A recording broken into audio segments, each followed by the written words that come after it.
Skoda's third generation Fabia supplies the efficiency, the technology and the bit of extra class its predecessor was lacking. Practicality and value remain its strongest selling points, but this time round, sense and sensibility aren't the only reasons you might want one.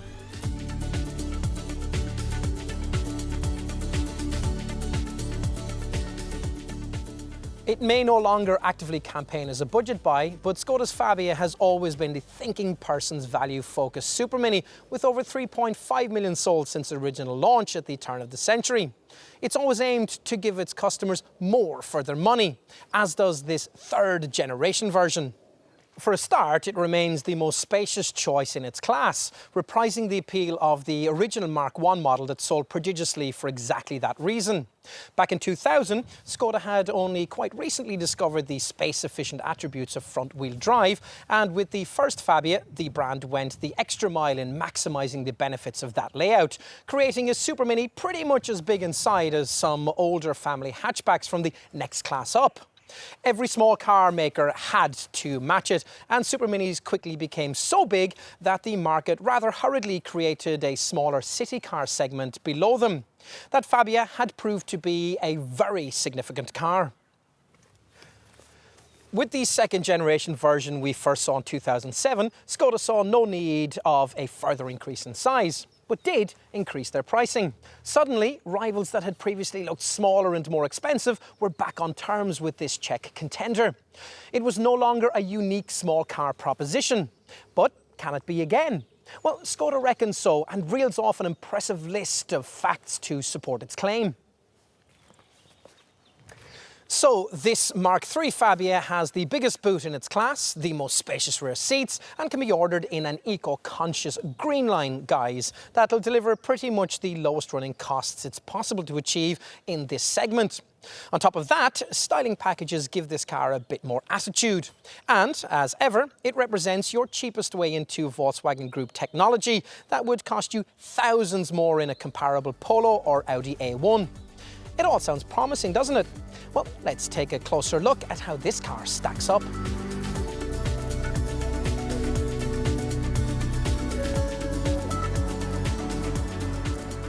Let's start with probably the key nugget of information you'll need to know about this third generation Fabia when it comes to the question of driving dynamics. Now, namely the fact that it's 65 kilograms, that's basically the weight of a small adult, lighter than its predecessor. Now, you might expect that to make a little bit of a difference in the way the car drives, and sure enough, it does. Now, if you're familiar with the previous version, you'll find this car turns into corners a bit more sharply, enabling you to make the most of the extra grip delivered by this improved design's wider track. Plus, of course, every little helps when you're not overburdened with horsepower. As in any entry-level super mini, grunt is, after all, in fairly short supply at the bottom of the range, where this car must borrow the little 3-cylinder 1-litre MPI petrol engines originally developed for Skoda's much smaller Citigo city car. Now, since that model weighs nearly 220 kilograms less than this one, you might expect a 1-litre Fabia to struggle a little in performance terms. Just 95 newton-meters of torque isn't, after all, very much when it comes to lugging about a car with a total weight of over 1.5 tons. So it proves there are two 1-litre MPI Fabia options, delivering either 60 or 75 PS. Now, whichever you choose, frequent use of the 5-speed gearbox lever is necessary if you're to maintain rapid progress, particularly when the car is either fully loaded or traversing a steep incline. Still, if all you're really going to do with your Fabia is most of the time trek to the shops and back, the entry-level engine might well suffice. In the 60 PS version, 62 miles per hour from rest takes 15.7 seconds on the way to 99 miles per hour, while the pokier 75 PS version improves those figures to 14.7 seconds and 107 miles per hour. It's better, though, we think, to find the small extra premium necessary to graduate up to the derivative we reckon represents represents the sweet spot in the Fabia lineup, the 1.2 TSI model with 90 PS. Why? Well, this version is just as clean and frugal as the 1 litre poverty spec option, yet is far more flexible in day-to-day use thanks to nearly double the amount of pulling power up front, 160 Newton meters of the stuff. You see that reflected in the performance figures. 62 miles per hour from rest takes 10.9 seconds en route to 113 miles per hour. But most of all, you'll feel it in everyday motoring, where there's no need to row the car along with the gear lever. It'll be much more comfortable and refined for motorway travel too. If you will be undertaking a few longer journeys in your Fabia, then the pokier version of this 1.2 litre TSI engine might be worth considering, the one with 110 PS on tap. Now, Skoda said at this third generation Fabia's original launch that they wouldn't be bothering with a hot hatch VRS variant this time round, so this top TSI represents the quickest form of motoring available in this car for third generation model buyers. True enough, 62 miles per hour is dispatched in 9.4 seconds en route to 122 miles per hour. But I can't imagine anyone wanting to go any faster than that in a Fabia. More relevant information when it comes to the 1.2 TSI 110 PS derivative is that it's the only petrol model you can have with an automatic transmission. In this form, it gets the Volkswagen Group's most modern 7-speed DSG gearbox, in contrast to diesel buyers who must have the older 6-speed DSG box if they choose automatic transmission. And on the subject of diesel engines, well, unusually for a Super Mini, they're actually quite relevant for this model. Usually when it comes to vehicles this small, we tend to question the merits of paying a diesel price premium. After all, it's extra expenditure you won't normally get back unless you regularly complete the kind of high mileages that tend to be pretty foreign to this class of car. But then, Skoda buyers in this segment often don't really conform to the norm. Go to the classifieds and you'll come across a vast number of Fabia diesels with well over 6 figures on the clock. Typical Fabia buyers, in other words, really do drive their cars. That's why the black pump-fueled TDI versions of this car play more than a mere cameo role in the model lineup. Diesel buyers get a choice of 3 versions of the Volkswagen Group's familiar 3-cylinder 1.4 TDI unit. There's an eco-focused green line model with 75 PS, the 90 PS variant I'm trying here, and a 105 PS option if you really need a bit more grunt. But we think this 90 PS model will be sufficient for the needs of most. It's a flexible thing with 230 Newton meters of pulling power and makes 62 miles per hour in 11.1 seconds on the way to 113 miles per hour. So it's only a second and 7 miles per hour shy of the TDI range topper. Now, once you've made the right engine choice, you'll get yourself undemanding transport that on occasions can offer up a few driving rewards. Despite the addition of an XDS Plus electronic differential system that aids corner turning, these benefits won't really manifest themselves if you're the kind of person who likes to drive on your door handles. But then, if that's your preference, you probably wouldn't be looking at a Fabia in the first place. Typical buyers of this car rightly place more emphasis on ride and refinement, areas where this third generation version really shines. The ride bit would probably have been further improved if the designers of this Mark III model had had access to the Volkswagen Group's latest MQB chassis. But even as it is, the suspension on this car does a good job in smothering the sort of ruts and bumps that proliferate on our terrible tarmac. This and decent levels of refinement combine to make the Fabia one of the relatively few Super Minis you can buy in which you'd feel really confident about attempting a longer journey. Like most small cars though, this one's comfort zone really lies with shorter trips. That subtle suspension setup works well on these kinds of journeys too, something you'll notice on a test drive if, for example, you drive over a cat's eye in the centre of the road. The Fabia just swallows it with a remote and muffled thump. It's very reassuring actually. This is just one of the things contributing to the impression you get of being at the wheel of a much bigger car. A feeling rather at odds with the dinky way you can zip this little Skoda in and out of urban traffic. Now, the fact that the engines deliver their pulling power from so low down in the rev range further helps with this, as does the accurate, if rather detached nature of the electric power steering. The bottom line is that though driving excitement may be in relatively short supply, there's real maturity in the way this car drives. And if you're thinking of downsizing, you'll probably like it a lot.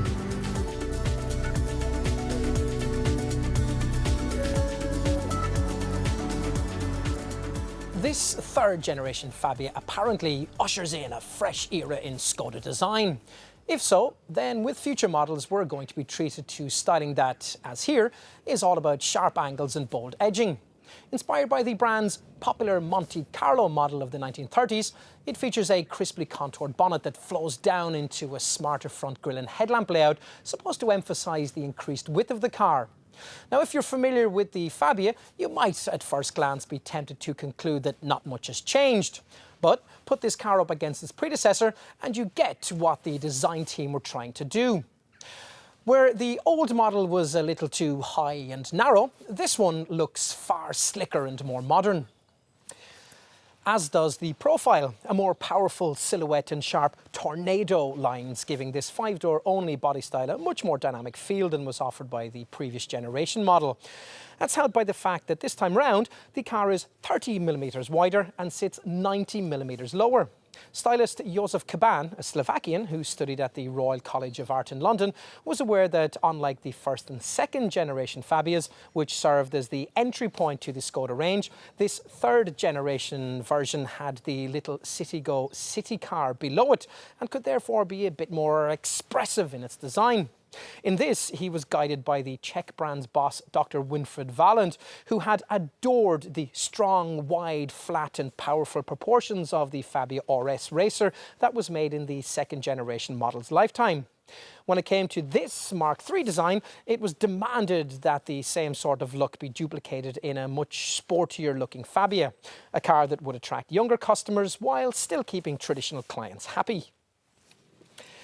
Is this exactly that? Well, many target owners may think so. The angular shape that Skoda has worked into the flanks avoids the slab-sided look this kind of approach can often deliver.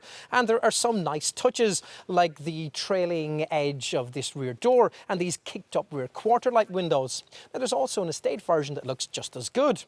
Better maybe come to think of it. Now move to the rear in this hatch model, pausing perhaps on the way to notice nice touches like the way an ice scraper has been integrated into the filler cap, and you'll find that the crisp edging continues.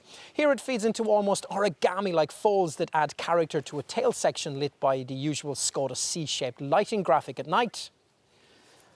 It's left to buyers to decide whether to apply the finishing touches to this aesthetic change of approach by specifying a so-called colour concept pack that gives the whole shape a bit more personality. Now, this allows customers to choose their roof and alloy wheels in either white, black or, as in this case, silver, and match them with a selection of exterior body colours. As usual though, the more important stuff lies of course beneath the skin, where a mixture of old and new technologies can be found. Now, in terms of platform engineering, the designers weren't allowed to completely start from scratch with the Volkswagen Group's high-tech MQB underpinnings, but elements of that technology have made it into the third generation version of this little Skoda, alongside a selection of carryover parts from the previous model. Now, these are all bolted onto the kind of stretched Volkswagen Polo floor plan that Fabias have always sat upon. The stretched Polo floor plan is the reason why this car can offer so much more interior space than its direct Super Mini rivals, something that's most obvious when it comes to boot capacity. With this issue, you find the main reason why buyers would choose a Fabia rather than Skoda's smaller Citigo model, which comes with a boot nearly 50% smaller. Now, once you've negotiated a fairly high loading lip, there's a hefty 330 litres of luggage space back here, which is actually 14 litres more than you'd get from a Focus in the next segment up. This is certainly enough to allow this Skoda to assume Super Mini class leadership in this respect, the trunk space being 40 litres more than you'd get in a Fiesta and a whole 50 litres up on what's offered by a Volkswagen Polo. To help make good use of the room on offer, there are various load securing nets offered as part of the optional Simply Clever practicality package. Plus there's a 2-positioned luggage compartment shelf that'll keep fragile items off of the boot floor. And folding hooks to stop your shopping from spilling out of its bags on your way back from the supermarket. Most models also get this useful flexible storage compartment that'll keep your eggs from getting mixed up with your iron brew. Another option we'd want is the space saver rear wheel that we have here, but bear in mind that this will decrease carriage capacity by 25 litres. But pushing forward the 60-40 split folding rear backrest increases capacity to 1,150 litres with the car in standard form, though the floor area this frees up unfortunately isn't quite flat. If you need even more space, then sign up for the estate version. It's a small estate that just isn't, well, small. So as with the hatch, you get a segment leadingly big boot that in this case offers 530 litres, a figure that even exceeds the 476 litres you'd get from a Ford Focus estate in the next class up. Fold forward the rear bench and 1,502 litres of fresh air is opened up, and in a load bay that can take items of up to 1.55 metres long across a loading floor that's 960 millimetres wide. Estate buyers also get the option of a neat mid-level floor panel that raises the floor of the boot level with the sill and provides a discreet storage place. It's all been very well thought through. But do rear seat passengers have to pay for all this cargo capacity? Well, not really. This car was always one of the very few Super Minis in which 3 fully sized adults could just about sit alongside each other, at least for short journeys. It still is. Now try doing that in a Fiesta. The extra width of this 3rd generation model helps here, and there's more leg and shoulder room than there was before. Plus just enough headroom even for those of around 6 foot in height. Don't get me wrong, it's still not what you'd call spacious back here, but by Super Mini standards, you're getting a lot from what is, after all, a pretty small roadway footprint. You also get door storage pockets that can hold a half-litre bottle.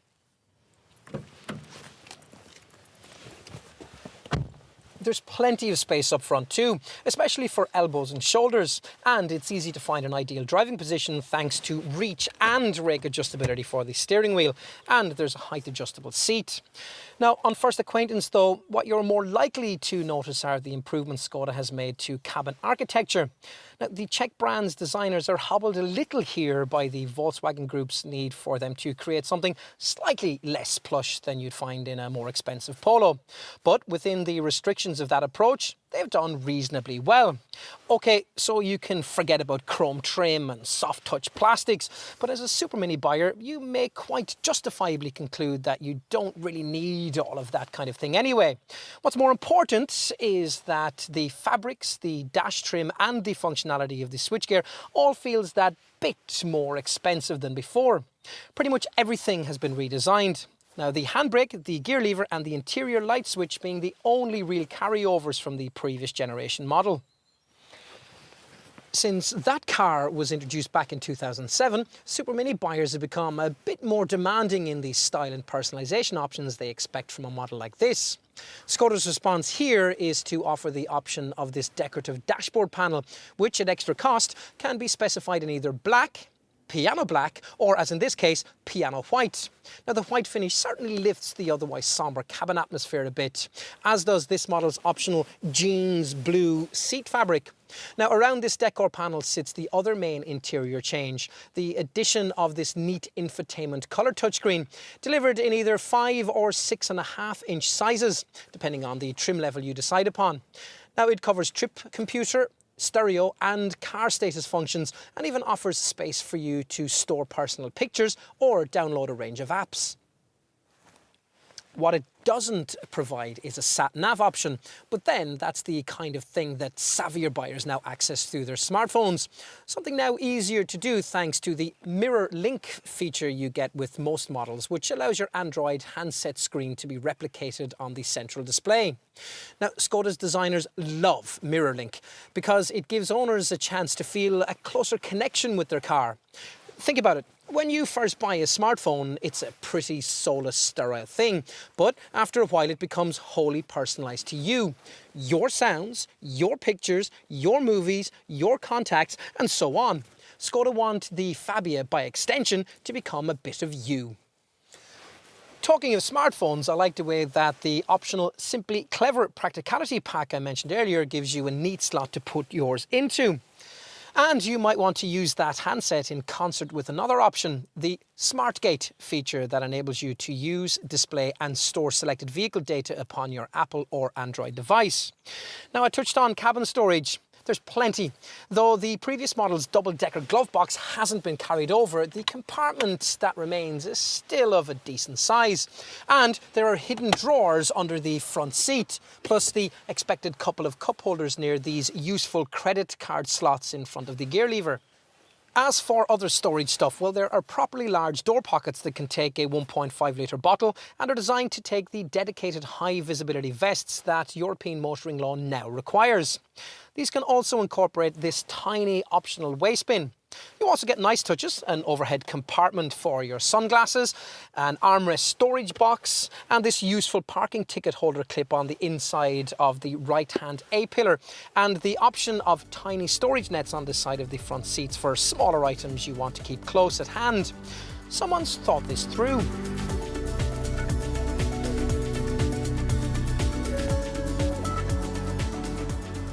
Fabia pricing sits in the £11,000 to £19,000 bracket, common to most mainstream models in this super mini segment. So, while decent value, it's no longer a bargain basement choice. Still, that should be enough to maintain its position as Skoda's second best-selling model after the Octavia and keep the interest of the private buyer, who make up over 65% of sales. As ever, there's a body style choice between this 5-door hatch or, for a premium of just over £1,000, a smartly styled estate. Within the Fabia range, the choices you'll have to make aren't too difficult. Now, we'll start with trim. We'd suggest you find the small premium Skoda asks to progress from the entry-level S specification to the plusher SE level. Now, as I'll explain in a minute, it's well worth doing so. As for engines, well, unless you'll be covering high mileages, the petrol options will probably be your first port of call. Now, if you're shopping for this car at SE level, it's only around £600 more to graduate up from the feeble 1-litre MPI variant to the 1.2-litre TSI 90 PS model with identical running costs and nearly twice as much pulling power. Tick that box too and you'll have hit the sweet spot in the lineup. And if you absolutely must have a diesel, you'll be looking at having to find a hefty £2,000 premium over the equivalent petrol version. Onto the value proposition this Fabia's overall pricing strategy represents. First, let's consider how this Czech contenders proposition stacks up against the two super mini market leaders. That's Ford's Fiesta and Vauxhall's Corsa. And pretty well is the answer. Both Ford and Vauxhall offer outdated petrol engine technology at the foot of their respective ranges. But even against this, Skoda has a small advantage. Now, what a typical super mini buyer would really need, though, is a Fiesta or a Corsa with something more modern under the bonnet.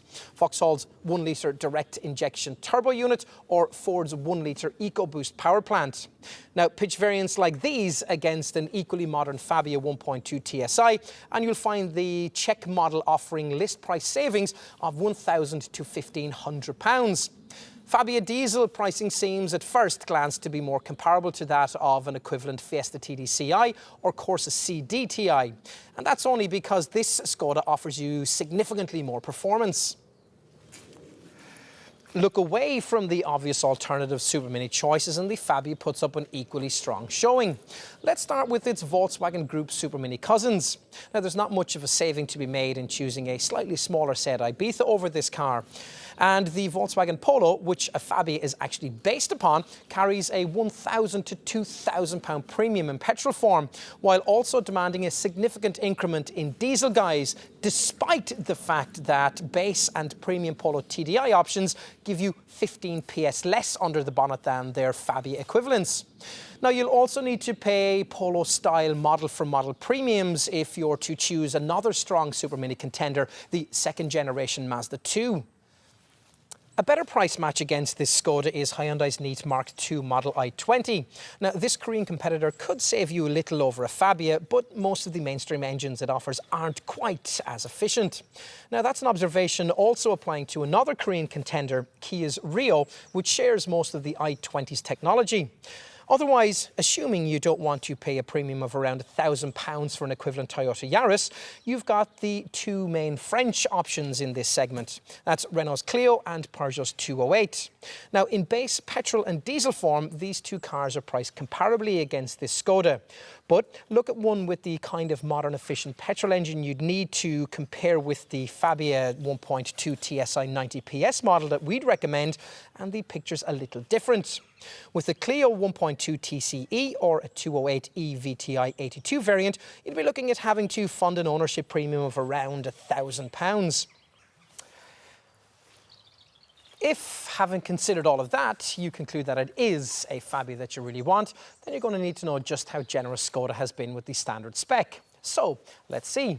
Even entry-level S models get body-coloured door mirrors that are powered and heated, a height-adjustable driver's seat and a stop-start engine system. Now, there's also a 5-inch colour infotainment touchscreen from which you can control a DAB digital radio, USB and SD card compatibility, and also you get a Bluetooth connection for your phone. Most buyers, though, will want to find the small extra premium necessary to get themselves into an SE variant that will come much better equipped.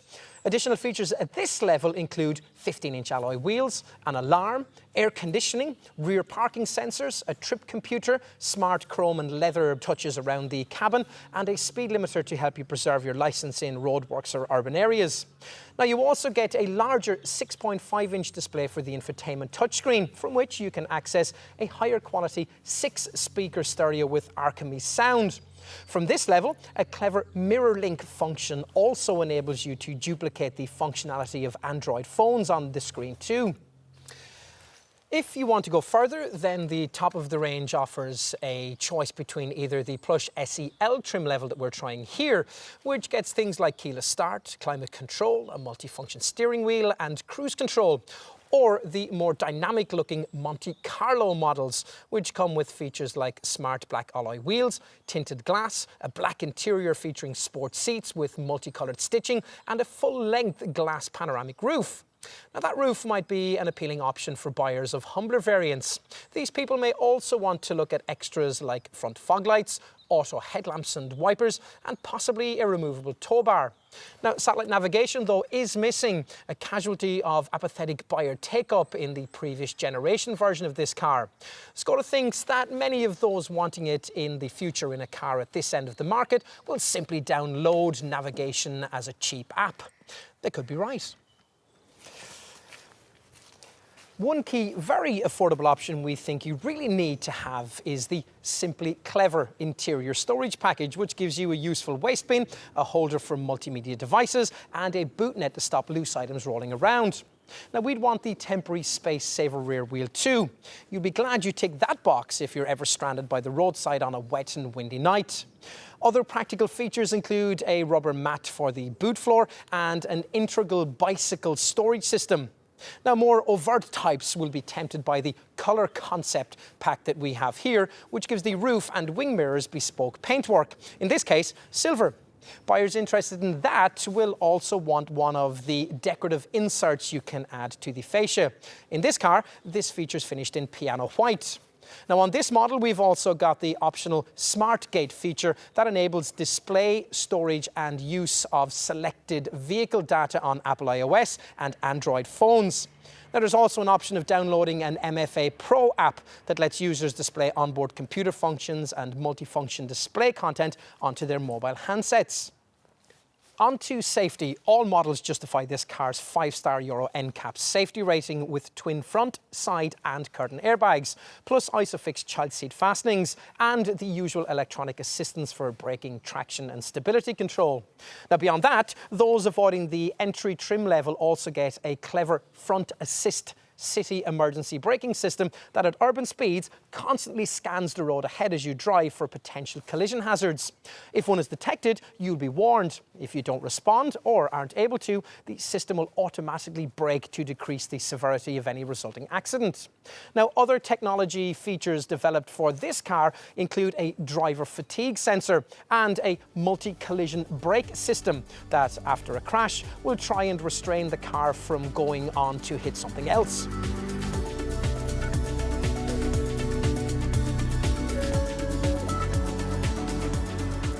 Like most modern designs, this third generation Fabia is lighter than its predecessor, offering a significant reduction in curb weight of up to 65 kilograms this time around.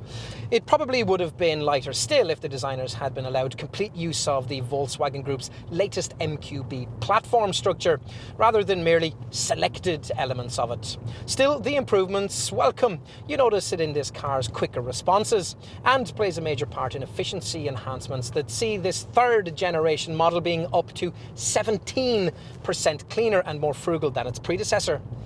The showing could have been better still if mainstream models had been fitted with a 6-speed manual gearbox. As it is, that feature is limited to the top petrol version. Still, the ordinary variants remain able to give a good account of themselves, aided by more efficient electric power steering and a brake energy recovery system that reclaims energy that would otherwise have been lost under braking. Now, buyers across the range also get a start-stop system that cuts the engine when you don't need it, say stuck in traffic or waiting at the lights. As a result of all of this, plus a series of other clever tweaks, the most efficient, eco-minded Greenline model is able to use its 75 PS 3-cylinder 1.4-litre TDI diesel to deliver the kind of running cost returns that might encourage a double take. That's 82 grams per kilometre of CO2 and 88.3 miles per gallon on the combined cycle. That's pretty much as low as it gets for a car without any form of a hybrid system. Here, we're trying the standard version of that 1.4-litre TDI diesel, which offers 90 PS and 83.1 miles per gallon on the combined cycle, along with 88 grams per kilometre of CO2. That's with a 5-speed manual gearbox fitted. Now, you'll take a hit of about 5% on those figures if you order this variant with DSG auto transmission. Now, opt for the pokiest diesel Fabia, the 1.4 TDI with 105 PS, and the figures are 80.7 miles per gallon and 90 grams per kilometre. The figures delivered by petrol-powered Fabia variants aren't, of course, as eye-catching, but every model delivers nearly 60 miles per gallon or more on the combined cycle. Yes, even the pokiest 1.2 TSI 110 PS version, which delivers 58.9 miles per gallon on the combined cycle and CO2 emissions of 110 grams per kilometre. This particular version gets the green pump-fueled engine you'll need if you want the DSG automatic transmission option. And you might. After all, the auto alternative makes more sense with a petrol-powered Fabia because with the TSI unit, you get the more modern 7-speed gearbox that actually slightly improves your running cost returns rather than, as with the TDI, slightly diminishes them. If you are considering a petrol Fabia though, we'd suggest that you start your search by looking at the entry-level 1.4-litre TSI engine, that with 90 PS. In this guise, the car delivers 60.1 miles per gallon on the combined cycle and puts out 107 grams of CO2. Returns impressive enough to pretty much match those you could expect from the far feebler entry-level 3-cylinder 60 and 75 PS 1-litre MPI models. And since the base 1.2 isn't much more expensive to buy either, the only advantage we can see in choosing the smaller engine would lie in the 1-litre MPI unit's lower insurance groupings. These do admittedly increase at 1.2-litre level. You're looking at Group 8E rather than the 2E or 4E ratings you'd have with the 1-litre models. And that could be a factor for some younger drivers.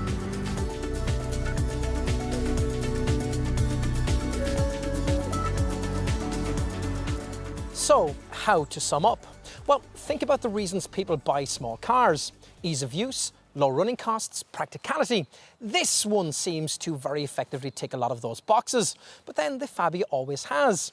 In its first 2 generations of life though, this Super Mini lacked something of a spark, that want-one factor, which meant that when it came to developing this Mark III model, Skoda knew they had to somehow build that into the design DNA.